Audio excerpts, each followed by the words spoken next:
What is going on out there? Everyone, we're about to evacuate the plane. Remain calm.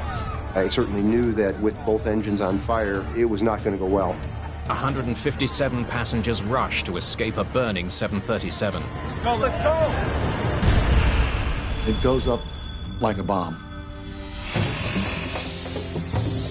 In the struggle to explain the inferno, the smallest parts come under intense scrutiny.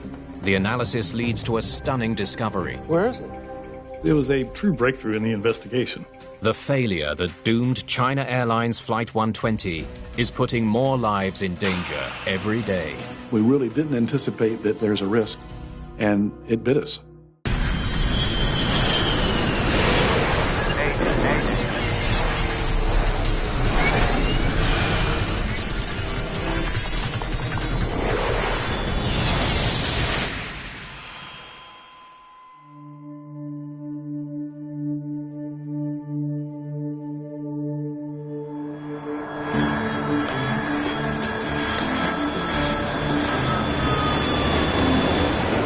China Airlines Flight 120 is on final approach for landing.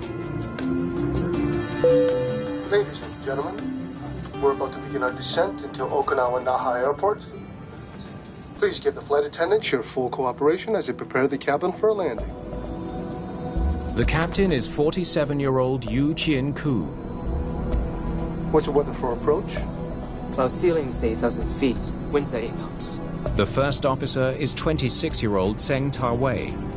The pilots have more than 8,500 hours of flight experience between them. Almost straight down the pipe. Sir. Landing this Boeing 737 should be routine.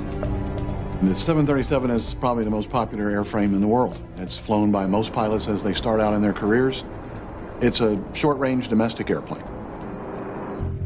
Flight 120 is a 1-hour journey from Taiwan to the southern Japanese island of Okinawa. This morning, there are 157 passengers and 8 crew on board. Put your tray up and fasten your seatbelt. Jim Caruso is a medical examiner for the U.S. Navy, stationed in Okinawa. He and his family are on the last leg of a long trip home from vacation. The family was returning from Brisbane, Australia. We had done probably 12 or 14 days on vacation, and we were hoping to be home for lunch. Living in Okinawa has given the Carusos the chance to travel through much of Asia. We got to see China, Hong Kong, mainland Japan, Korea. We have made use of our location to experience the area.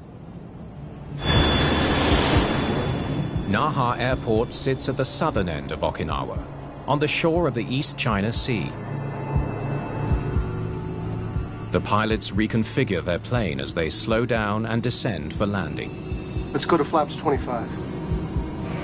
Flaps 25. They deploy flaps from the wing's back edge, along with slats from the front edge.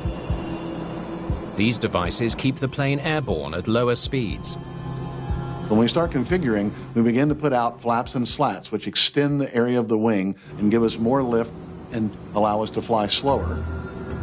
And of course, the landing and touchdown itself are the most complicated part of the flight. They're now less than a minute from the runway.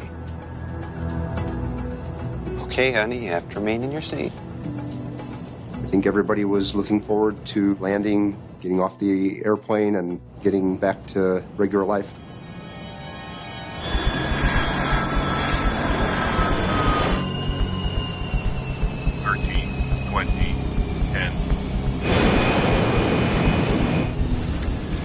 It's a textbook landing.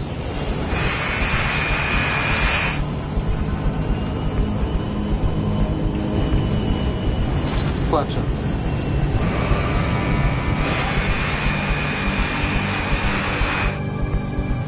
Once you're landed, you figure you're home free. The taxi is usually routine. After landing checklist. Speed brakes. All that's left for the China Airlines pilots is to park the plane. Engine start levers. Engine start levers cut off. With the engines off, they can finally relax. The pilot is relieved. He's no longer at risk. A catastrophic event after you're parked is almost non-existent. Seatbelts. Seatbelts off. The biggest challenge ahead of you from there is making sure you can get through customs. No one ever expects anything to go wrong, especially once the engines are turned off. But one passenger has noticed that something's not right.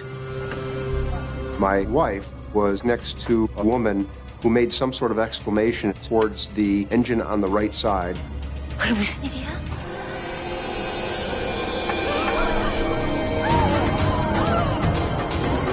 What's going on? There was some smoke coming from that engine. That was the first sign that something was out of the ordinary. What is going on out there? Anti-ice, off. Star switches, off. The pilots are finishing the shutdown checklist. Transponder TCAS. Hey, what is this? What's happening? Just when they thought they were safely parked, Cockpit, ground. Number 2 engine fire. a radio call alerts them to an urgent danger. Their plane is on fire. Attention crew on station. Attention crew on station. Bringing the flight attendants to their station tells them that what might likely be next would be an emergency evacuation. 92120, we are calling a fire truck. Remain standby. We have wheel fire, please. Cabin crew, prepare for evacuation. Prepare for evacuation. Everyone, remain calm. We're about to evacuate the plane. Remain calm. Fear begins to spread throughout the cabin. Outside, the fire is getting worse. The engine on my side also started smoking and flaming. So now we had both wings on fire, and at that point, people began to panic. Remain calm. No pushing. I had no idea at that point how things would play out, but I certainly knew that with both engines on fire, it was not going to go well. Parking brake, speed brake, slap lever. The pilots know they need to get their passengers off the plane before flames reach the fuel tanks. But they can't open the cabin doors yet. Engine fire warning switches. Override. They must follow an evacuation checklist. We want the pilots to grab the list, simply read it and do it. No wondering what step is next, because the sequence of the steps are very important. Forward and rotate. Everybody remain calm. Do not bring your luggage or personal belongings. Seconds feel like hours as the crisis escalates. Finally, the pilots are ready to open the doors. Evacuation required now. Required. No pushing, no pushing. Please keep moving forward. But it will take time for all 157 passengers to make it to the exit. George Ishizaki is watching the unfolding disaster from inside the airport terminal. I just happened to have my camcorder with me. I thought, oh my God, what is happening?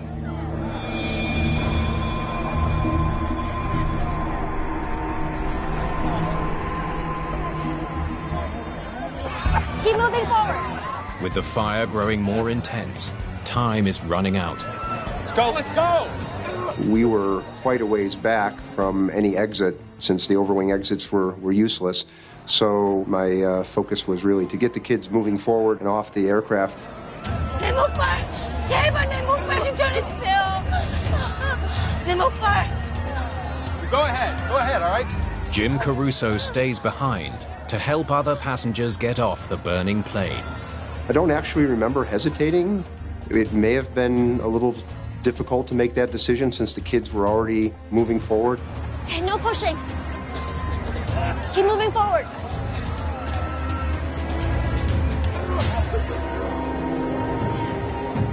The smoke actually started building, and then that's when everything started happening really quickly.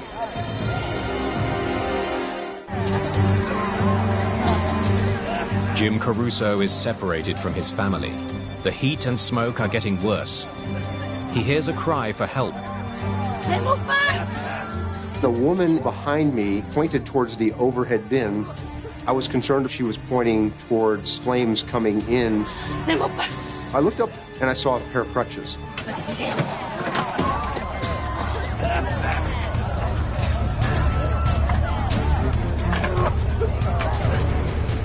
Everybody was just sliding down the slides, and once they got on the ground, they would just scramble. Once the smoke and fire started building, the cabin became rather warm. I do recall some of the windows actually cracking from the heat. Finally, they make it to the exit.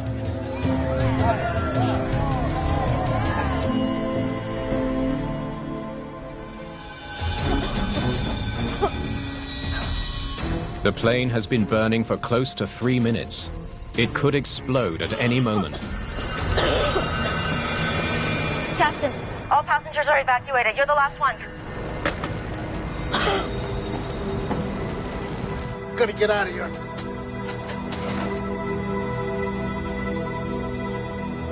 Typically, the captain will stay until everybody's off, and he will verify that the airplane is empty. The pilots have put their passengers' safety first. But now it may be too late for them. You're gonna have to climb up to the window. You first. Sir. All 737 cockpits are equipped with an emergency escape rope. It's designed to help pilots exit through the side window, but it's no easy maneuver. Exiting the airplane is more difficult than it sounds. It's a relatively small window. Going down the rope has a risk.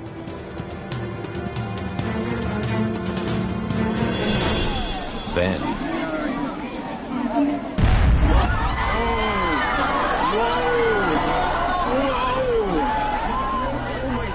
you felt a huge kaboom. I've never felt anything like that. We actually could feel the ground shake. passengers run to safety as a fiery explosion engulfs the plane they just escaped. The fate of the pilots is still unknown. As I look back after the first explosion, I recall crew members fast roping, as it were, out of the cockpit. The force of the blast overpowers the first officer. He dropped down from the height of the cockpit window onto the ground. Incredibly, he's able to get up and away from the flames. The captain quickly follows. It was good that he did that, because the fire just gutted the airplane. More explosions rock the airport. The fuselage, I guess, melted. The back half just kind of fell to the ground. Finally, fire trucks arrive on scene. Everybody had exited the aircraft at that point and was gathering in the terminal.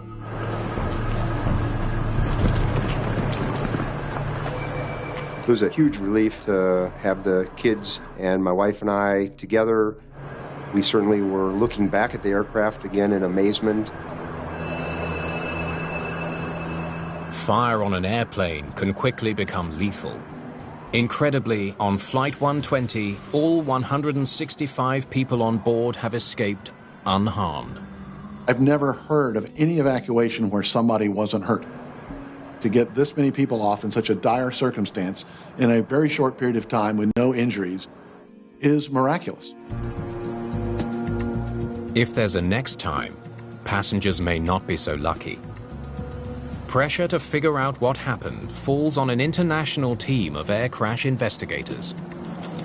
Okay, let's get to work.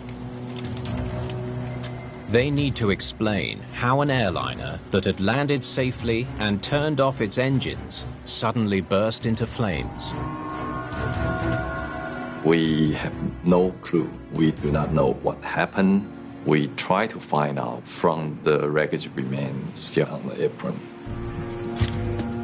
Normally, fires occur in flight, perhaps during taxi sometimes, but rarely in a parking spot after the engines are shut down. The challenge for investigators is most of the evidence will be destroyed by the fire. Across the globe, there are more than 5,000 Boeing 737s in service. There's a 737 taking off and landing every 3 or 4 seconds in the world.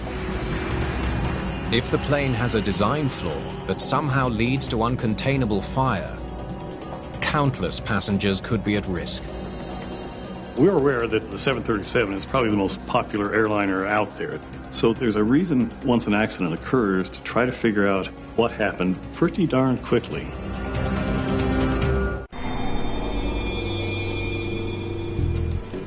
The search for Flight 120's black boxes begins immediately. One of our main goals initially is to try to find the cockpit voice recorder and the flight data recorder. These are important because a lot of times they tell us what happened. But investigators know that after such an intense fire, there's a chance that black box data will be lost. They need other leads. Good investigators don't rely totally on flight data recorders, for instance, or cockpit voice recorders because they can be destroyed. So we rely on witnesses to tell us their impression of what happened. Well, we taxied off the runway, down the apron to our assigned parking spot. Once we parked, we shut off the engines, and sometime after that, we heard the aircraft was on fire. We needed to know what type of fire it was, what the ignition source would be, what the fuel source would be. Those were the areas of our main questioning right off the bat. I radioed the controller, letting him know we had a wheel fire. Investigators know that if a wheel caught fire on Flight 120, there's more than one possible cause. A deflated tire can result in burning rubber. Overheated brake pads could potentially ignite hydraulic fluid. In a wheel well of an aircraft, there are a lot of hydraulic lines going to the landing gear assemblies and things like that. Hydraulic fluid is very flammable. If a hydraulic leak occurred and it happened to drip onto a hot brake, for instance, well, there you go. Hey, what is this? We have wheel fire. If the pilots are right about where the fire started, investigators should be able to find proof. They examine the plane's right side wheel well and landing gear assembly. They find scorched wreckage, but not enough to convince them that this is where the fire began. Once we were able to closely examine that part of the aircraft, we were very confident that a wheel well fire per se did not occur. The seat of the fire seemed to be forward and a little bit to the right of the wheel well area. It seems the pilots were mistaken about the origins of the fire. Where it started remains a mystery. Solving that mystery may have just become easier. Investigators have recovered the plane's black boxes. The Japanese team, they retrieved both CVR and FDR. Let's get working on the FDR immediately. On modern 737s, the flight data recorder has thousands of parameters, data bits that come into the recording device itself. It will take time to download and verify all the data. Meanwhile, the charred fire scene continues to challenge investigators. With all this heat damage, it's nearly impossible to tell where the fire started. They're almost certain the fire began on the right side of the plane, as witnesses reported. But where exactly? Wait a second. Scorched wires provide a promising new lead. What do you think?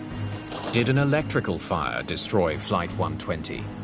Serious electrical failures are rare, but not unheard of. In 1998, the cockpit of Swiss Air Flight 111 began filling with smoke shortly after takeoff. The pilots tried to make an emergency landing in Halifax, Canada. They never made it. Their plane disappeared into the Atlantic Ocean, killing all 229 people on board. Investigators found that an electrical fault in the entertainment system almost certainly sparked the fire that doomed the plane.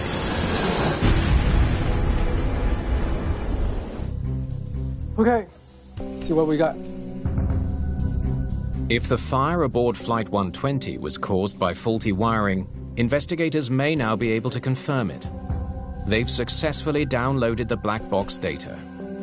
Any electrical problem or failure in any onboard system should show up in the data. Almost every system on the aircraft is recorded. Its status is recorded. So we looked very quickly through these hundreds of electrical possibilities, and we found nothing. It wasn't electrical. The analysis comes up empty. At that time, we can rule out some oil fire or some other electrical fire.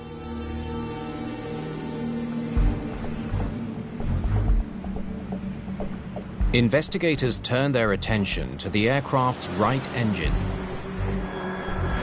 In flight, the CFM56 power plant generates internal temperatures of more than 2,000 degrees Fahrenheit, hotter than molten lava. Could an engine fire have sparked the inferno?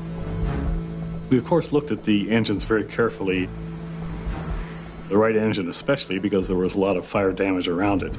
It was fairly easy to look inside the engine and examine the core, so to speak, where all the damage in an engine failure usually occurs, and we found nothing wrong.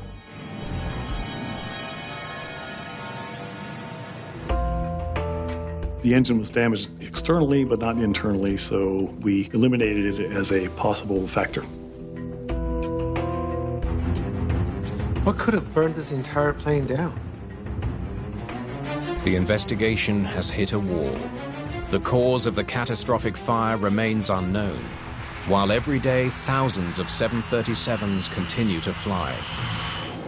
There's growing pressure on investigators to find the answer. We knew we had a little bit of detective work ahead of us, and we pressed on.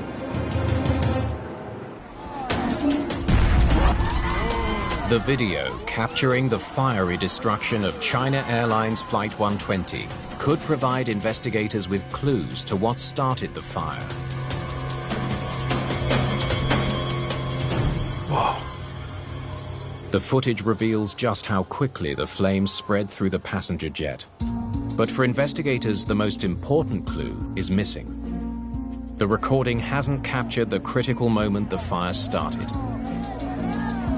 From the video, we can only understand there was fire and the location of the fire, and it seems that something feeding to the fire, but we cannot understand why.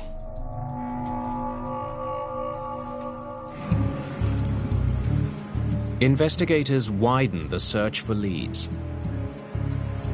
What did you see? The effort pays off when an airport ground worker provides a critical detail. Ground worker on the right side of the aircraft said very distinctly that he saw a liquid running down the leading edge of the right wing before the fire broke out. Thanks.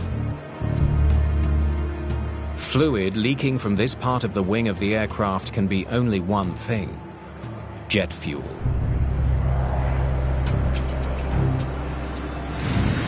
The 737 holds 4,390 gallons of fuel, much of it in tanks located inside the plane's two massive wings. When we figured out that the actual fuel leak had occurred, it was a breakthrough, a true breakthrough in the investigation. We now needed to know why it originated. We know the fuel was leaking, but from where? A fuel line? Finding solid evidence amongst the burnt remains of the plane's fuel system won't be easy.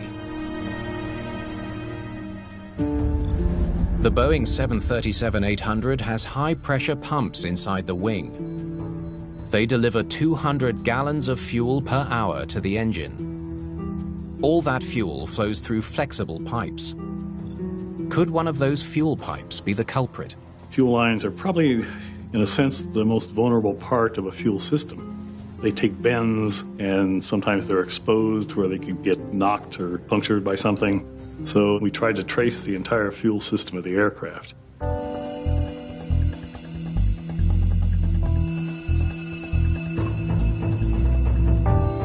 It's another dead end.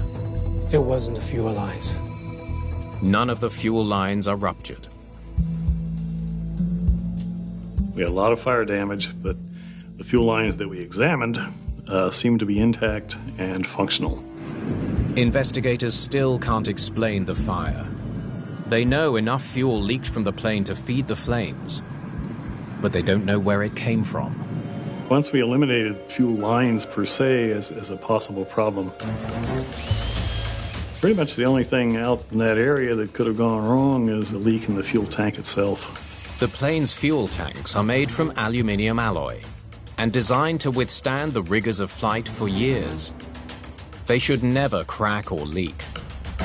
Examining them presents one of the most difficult challenges yet. They hope a tool called a borescope will do the trick. It's a small camera that can peer into tight spaces. It gives them a unique view inside the plane's right-wing fuel tank.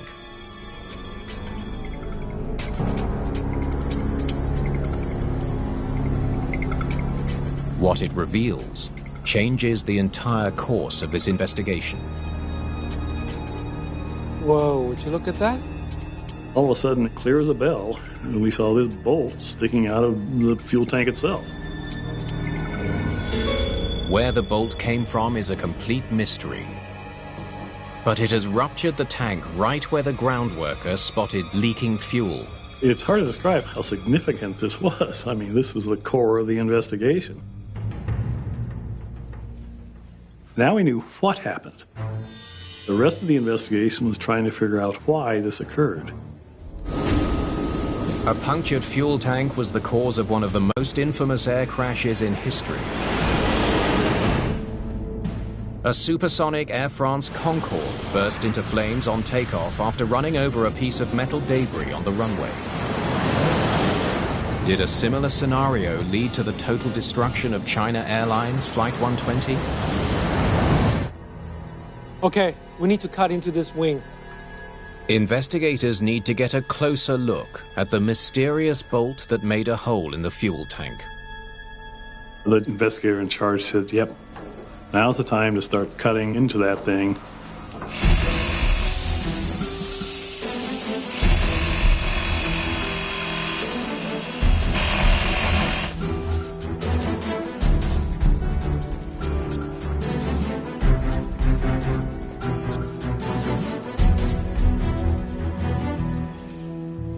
Okay, got it. Now they need to figure out where the bolt came from.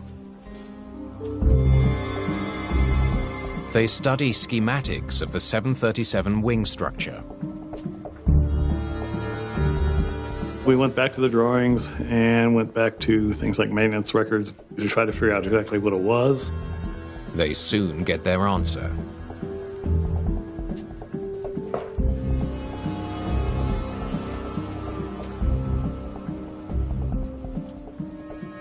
A downstop assembly. The downstop assembly is part of the slat mechanism on the wing's leading edge. Let's go to flaps 25. Flaps 25. Pilots extend flaps and slats during every takeoff and landing. The downstop is fixed to the end of a track that slides back and forth. The device prevents the slats from moving too far forward. The downstop is there, quite frankly, to stop it when it reaches its maximum deployment length. If it didn't exist, then there would be no way to retain the slat on the aircraft. Investigators have identified the piece that penetrated the fuel tank.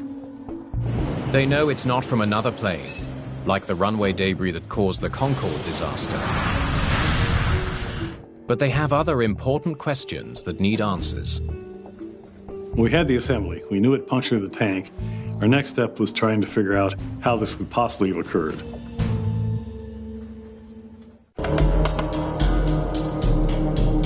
Investigators pore over Boeing's service documents to learn more about downstop assemblies on the 737.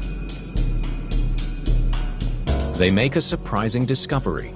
This has happened before, and it's happened more than once. There have been 2 previous instances of this device coming apart and causing minor fuel leaks. And this was the first instance of an actual destructive fire. In both previous instances, parts from a downstop assembly punctured a fuel tank, just like on Flight 120. Clearly, they knew it was a problem. Boeing was so concerned about the problem, it issued a special work order to secure the downstop assembly on all 737s worldwide. The solution that Boeing had recommended was to remove the nut from this particular device and install some thread hardening material. And then you reinstall the nut, it hardens in place. What if the work order on this plane was never completed? Investigators review the Boeing work orders. If the plane that burned in Okinawa was never fixed, that could explain the accident. We're trying to figure out when is the last time is anybody touched that assembly. But according to the records, the proper work was carried out very recently. We discovered that this particular component, this downstop, had been manipulated only a couple of weeks or so prior to the accident. Just doesn't make sense. Investigators can see that the nut on the downstop assembly is still attached. It seems that the work order to replace it was completed just as the records show. So what went wrong? That's the weird part that we want to figure out at that time. They examine the downstop assembly from Flight 120. They check all the component parts. Finally, they spot something. We decided to count parts, and lo and behold, a washer was missing. Where is it? There's supposed to be a washer right behind the nut. Could a single missing washer have played a role in the accident? It seems unlikely, but investigators can't rule it out. They need to find the washer. We thought initially that the washer may have somehow gotten inside the fuel tank, but that's not the case at all. We examined very carefully the rest of the wing.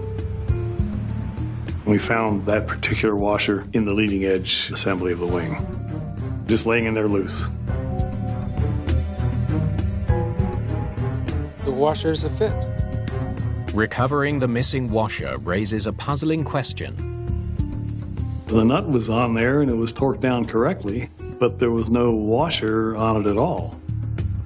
How did the washer become detached from the bolt, but not the nut? If the nut is still on the ball, why there's something between will fall off? It seems like an impossibility, and yet somehow it happened.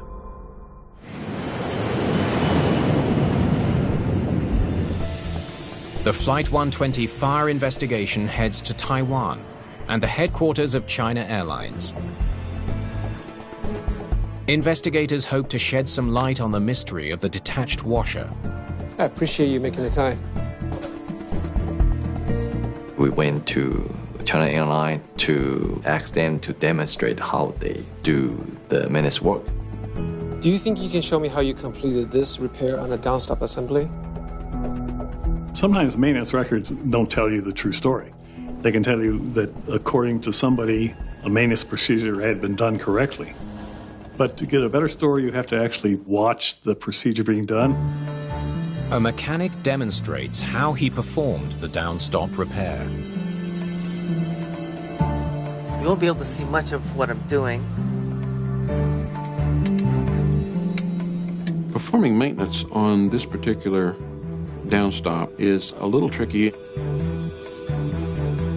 The mechanic is going to be in a very restricted visual area. So he's going to have to work with his hands. He's going to have to feel the apparatus. After applying glue, you put the bolt into place. You can imagine that you're under the wing and you cannot see it.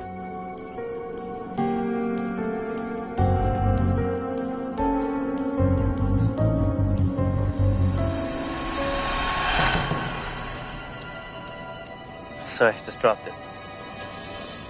Don't worry, it's easy to pick up again.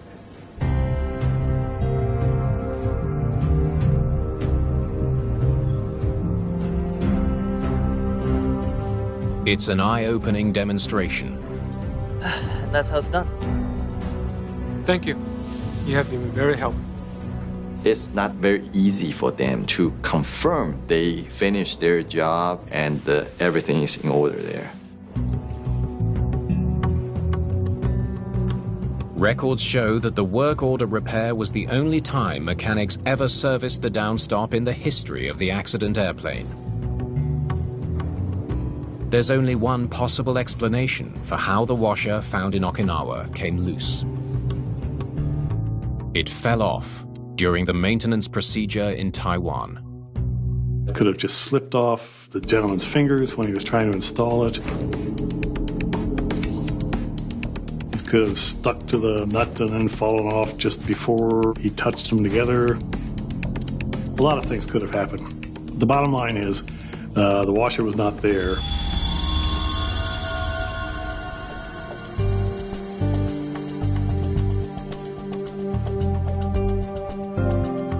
But understanding what happened to the washer still leaves investigators scratching their heads.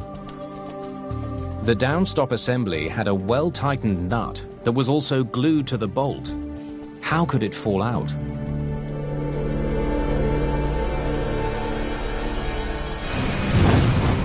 And how did this piece start a raging fuel fire that destroyed a $70 million airplane?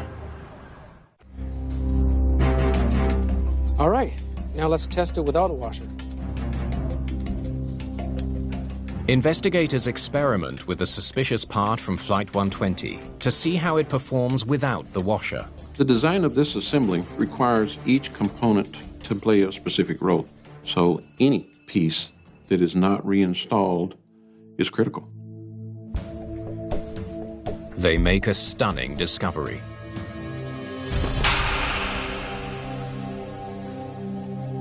The small washer is the only thing preventing the unit from falling out of its mount.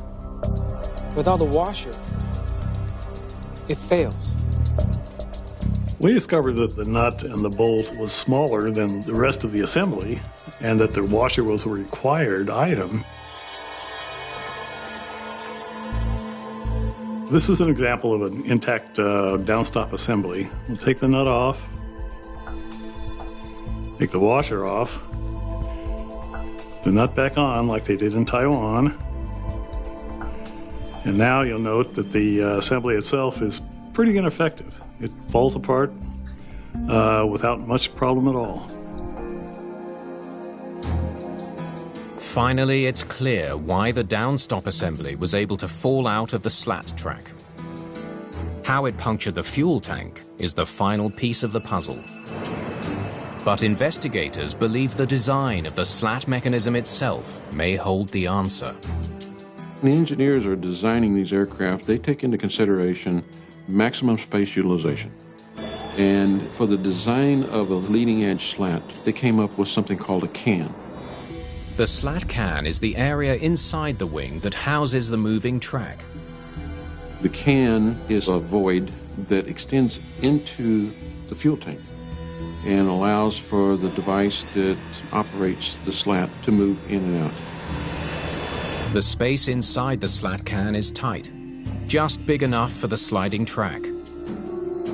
A foreign metal object taking up any space inside the can would be an accident waiting to happen. It would render the entire assembly not only non-functional but dangerous.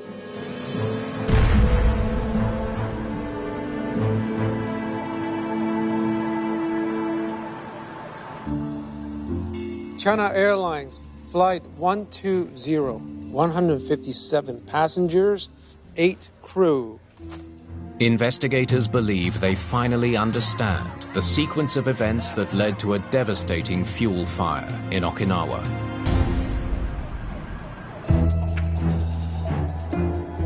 It all begins weeks before the accident with a botched repair to a critical component. A single missing washer, turns a downstop into a hidden danger. A bolt that can work its way loose over time. Washers really aren't supposed to hold things together, but this washer did because of its design.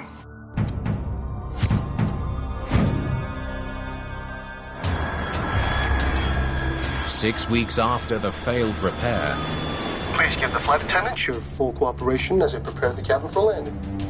a routine descent into Okinawa requires the pilots to deploy the flaps and slats as usual.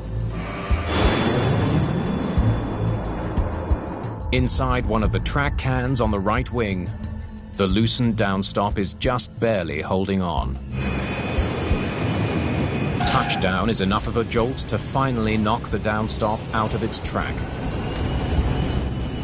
Flaps on. The unsuspecting crew soon retracts the flaps and slats. The plane's powerful hydraulics move the slat track back into the can. But now the downstop bolt is in the way.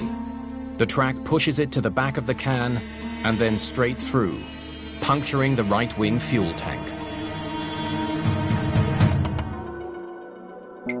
A hole in the fuel tank caused the leak. The plane would have been carrying thousands of liters of fuel. As the plane taxis, the engine exhaust is powerful enough to disperse the leaking fuel. It can't come into contact with the hot tailpipe or brakes.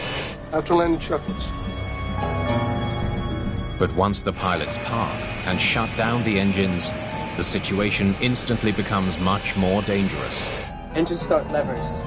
Engine start levers cut off. The leaking fuel starts dripping directly onto the scorching hot tailpipe. What is going on out there? The leaking jet fuel ignites on contact. The speed of the development of the fire is incredible. Obviously, fuel burns very well, and it goes up like a bomb. Everybody remain calm. The cabin crew's professional conduct gets 157 passengers off the plane in just 1 minute and 42 seconds.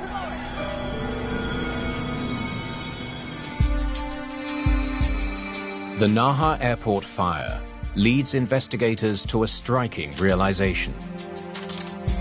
The repair that was ordered actually caused the fire. It's kind of ironic. The Taiwanese maintenance procedure was to prevent an accident, and in essence, the procedure had a lot to do with why this particular accident happened. It's a great study in unintended consequences. We really were trying to fix a problem. We really didn't anticipate that every time we handle a maintenance piece like this, there's a risk, and it bit us. In the wake of the Naha Airport inferno, aviation authorities around the world ordered the inspection of the entire fleet of 737s. In the US alone, 21 planes are found to have the same defect, all of them at risk of a catastrophic fuel leak and fire. Boeing takes immediate action. It redesigns the downstop mechanism and ensures that the improved part is installed on each and every plane. Boeing made the changes necessary to ensure that the accident didn't occur again. It took a little time, as it normally does, to get to the final resolution of it, but they did what they needed to do.